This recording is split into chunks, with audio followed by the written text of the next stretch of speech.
어프프팀 깨끗한 동해바다 만들기 프로젝트 발표 시작하겠습니다. 저희는 춘천교육대학교 3학년 김민서 그리고 홍지연이라고 합니다.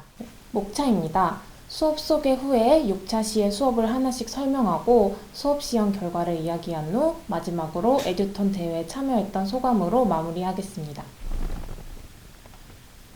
수업 소개입니다. 이 수업은 해양 쓰레기 문제의 심각성을 깨닫고 문제 해결의 필요성을 느낀 후 두 가지 프로젝트를 하며 해양 쓰레기 문제를 해결하는 수업입니다. 첫 번째로 오조법 활동을 하며 세계의 대양과 해양 쓰레기의 특징과 같은 정보를 수집합니다. 이어서 큐브로이드와 스크래치로 해양 쓰레기 문제 해결 방법 중 하나인 해양 쓰레기 상점을 프로그래밍 해보고 직접 실행해보게 됩니다.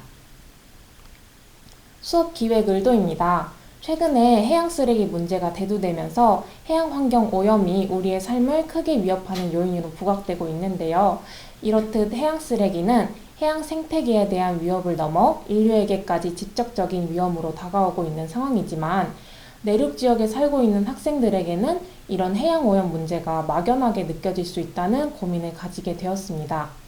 해양 오염 요소 중 50%가 육지에서 발생하기 때문에 내륙 지역과 해양 환경이 무관한 것이 아니며 개인이 할 수 있는 해양 환경 보호 활동도 존재한다는 것을 알리기 위해 본 수업을 기획하게 되었습니다. 수업 모형입니다.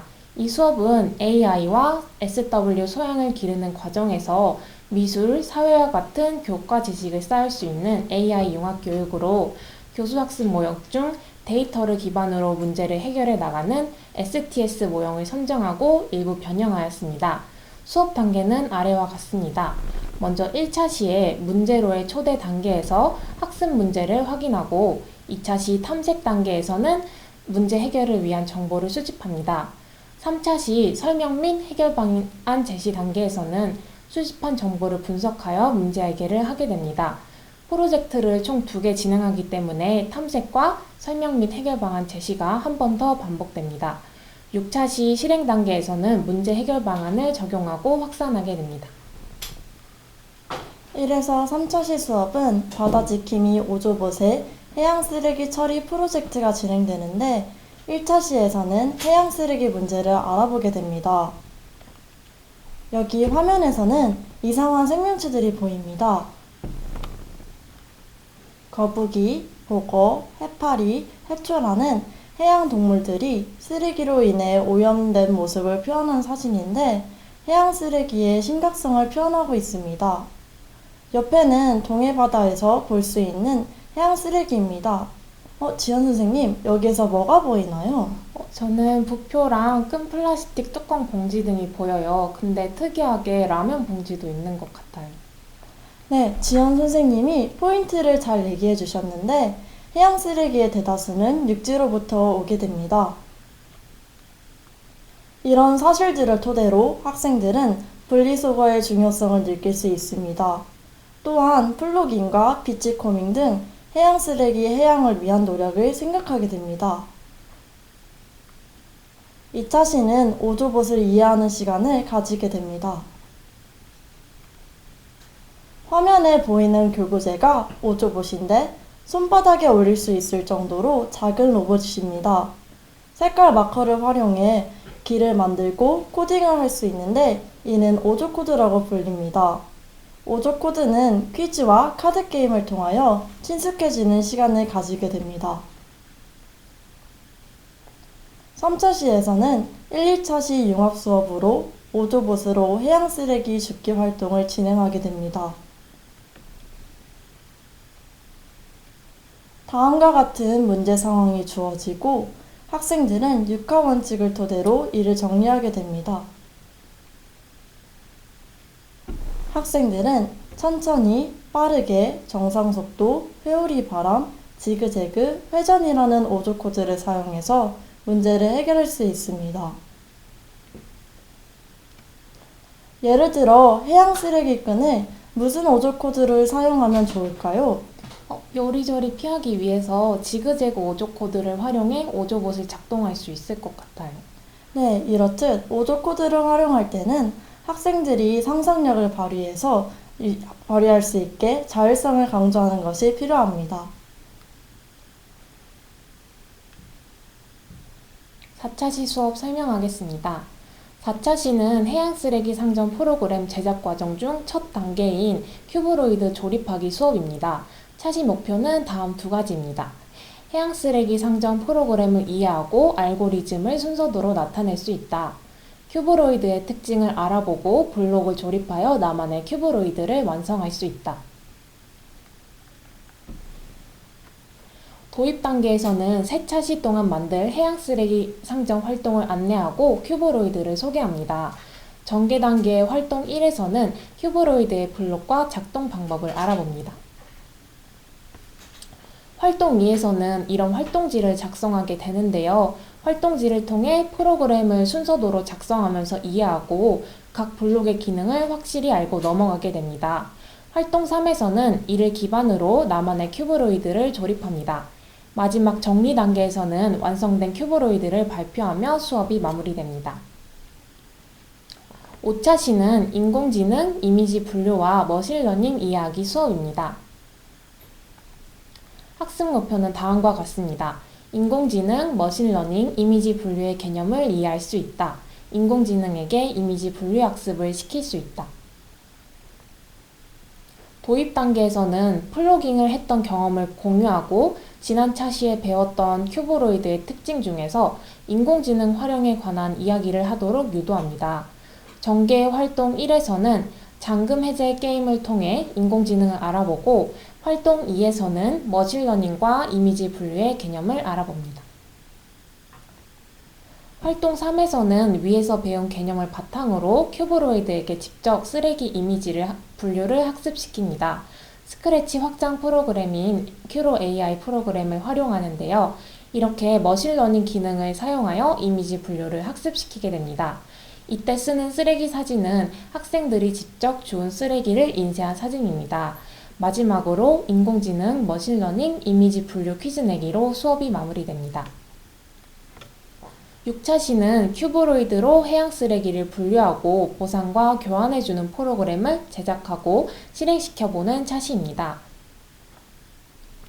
학습 목표는 다음 두 가지입니다. 큐브로이드로 해양 쓰레기를 분류하고 보상과 교환해주는 프로그램을 만들 수 있다. 해양 쓰레기로 업사이클링 작품을 만들 수 있다. 도입 단계에서는 이전 차시에서 만든 프로그램을 점검하고 분리수거 임무 보상인 바다요리 배지 키트를 공개합니다. 활동 1에서는 스크래치에 다음과 같이 코딩하게 됩니다. 전 차시에서 학습한 큐브로이드 블록의 기능에 맞는 간단한 코딩입니다. 이 코드들은 성공 효과음 내기, LED 화면에 쓰레기 그림 그려서 띄우기, 5초 정지하기, 원하는 곳으로 이동하는 코드입니다. 코드를 다 짜고 나면 프로그램을 실행시켜보고 오류가 없나 확인하는 디버깅 과정까지 거칩니다. 프로그램이 성공적으로 실행된다면 손님이 되어 해양 쓰레기 상점을 체험해봅니다. 내가 주운 쓰레기 사진을 보여주고 분리수거한 후 보상을 받게 됩니다. 이때 받은 보상으로 미술교과 연계한 바다요리 배지 만들기 활동을 합니다. 업사이클링 개념과 예시 상품들을 살펴보고 바다요리 배지를 만들어 봅니다. 쓰레기를 분리수거하는 과정에서 끝나는 것이 아니라 쓰레기로 새로운 가치 있는 무언가를 재생산할 수 있는 자원순환의 의의를 전달하기 위해 고안한 활동입니다. 그리고 정리 단계에서 마지막으로 작성한 일지를 돌아보며 수업 시간을 나누면서 마무리됩니다. 9월 달에 수업 시간을 철원에서 진행하게 되었습니다. 서로 처음 보는 사이로 친해지는 활동을 준비했습니다. 선생님에 관한 퀴즈와 질의응답을 토대로 학생들은 저희에 대해 알게 되었습니다. 학생들의 이름과 특징을 알고 싶어서 질문 빙고를 활용하기도 했습니다. 캐치마인드 활동도 준비했는데 지연 선생님, 다음은 뭘 나타내고 있을까요? 해와 파리가 보이니까 해파리인가요? 네, 맞습니다. 이렇듯 그림을 토대로 단어를 맞추는 활동으로 해파리, 돌고래, 바지락 등 해양 관련 주제로 퀴즈 활동을 진행하며 동기 유발을 할 수 있었습니다. 이어서 학생들이 경험한 쓰레기 문제를 공유하고 해양 쓰레기의 심각성을 알아보면서 4, 5차 시에 배우는 큐브로이드와 연결했습니다. 수업 시간 동영상 촬영으로 4차 시를 진행했습니다. 시내 캠페인을 알아보면서 큰 주제를 살펴보고 큐브로이드를 알아본 다음 조립해보는 시간을 가졌습니다. 5유차 시를 압축하여 인공지능, 머신러닝, 이미지 분류를 알아보고 이를 큐브로이드 머신러닝을 토대로 직접 활동해 보았습니다. 업사이클에 대해 예시와 함께 알아보기도 했습니다. 이제 에듀톤 소감 말씀드리겠습니다. 먼저 예선 소감인데요. 1차 시의 짧은 지도안을 오조봇을 통해 구상해 봤었는데 조금은 부족하다는 느낌이 들었고 과연 수업 진행이 잘 될까 등의 고민도 하였습니다. 그래도 오조봇으로 보물찾기라는 주제로 보드게임의 형태를 컴퓨팅 수업으로 만드는 과정이 흥미로웠습니다. 교과 연계 주제를 다르게 하면서 수많은 수업으로 확장시킬 수 있다는 생각을 하였고 융합 수업에 흥미를 느낄 수도 있었습니다. 네, 멘토링 소감입니다. 원래는 3, 4학년 대상의 수업을 구상하고 있었는데 6학년 대상으로 수업을 수정해야 해서 처음에는 당황했지만 오히려 풍부한 아이디어 확장의 기회가 되었고 6차시까지의 확장이 가능해졌습니다. 담당 선생님께서 학급에 대한 특징을 설명을 해주셔서 당당 학급에 적합한 수업 설계에 큰 도움이 되었습니다. 멘토 선생님의 또 다른 시각에서 지도안을 바라보면서 교과 연계와 수업 시간 배분 등 미처 생각하지 못했던 점들을 다시 살펴볼 수 있었습니다. 부트캠프 소감입니다. 그동안은 초등학교 컴퓨터 수업만 들었었는데 중학교 이상 수준의 수업을 처음으로 접할 수 있는 기회였고 학교 수업이나 개인으로는 접하기 힘든 교고들을 다뤄볼 수 있어서 좋았습니다. 또 학회에서 좋은 자료를 얻어 수업 제작 과정에서 참고할 수 있었습니다. 네, 수업 시연 소감 말씀드리겠습니다. 수업 시연 전까지 과정은 좀 벅차게 느껴졌습니다. 끊임없는 수정 작업이 있었고 6차시 분량을 핵심으로 압축하는 것도 어려움이 있었습니다. 수업 당일날에는 5시 반에 기상을 해서 왕복 4시간의 여정을 떠나야 됐고 춥고 멀미가 나기도 했습니다. 그러나 이런 부정적인 감정들은 교실에 들어가자마자 신기하게 사라지게 되었습니다. 학생들의 초롱초롱 빛나는 눈을 보니까 수업에 더욱 몰입하게 되었고 뿌듯함을 느끼기도 하였습니다. 캐치마인드와 큐브로이드 조립을 쉬는 시간에 활동하는 학생들과 큐브로이드 발표를 모든 학생이 참여하고 싶어서 수업 시간을 조금 넘기기도 했습니다. 낯설어 할 줄 알았던 교구제도 많은 관심을 가지고 참여해 난이도를 높이거나 확장된 수업을 진행해도 좋을 것 같다는 생각이 들었습니다.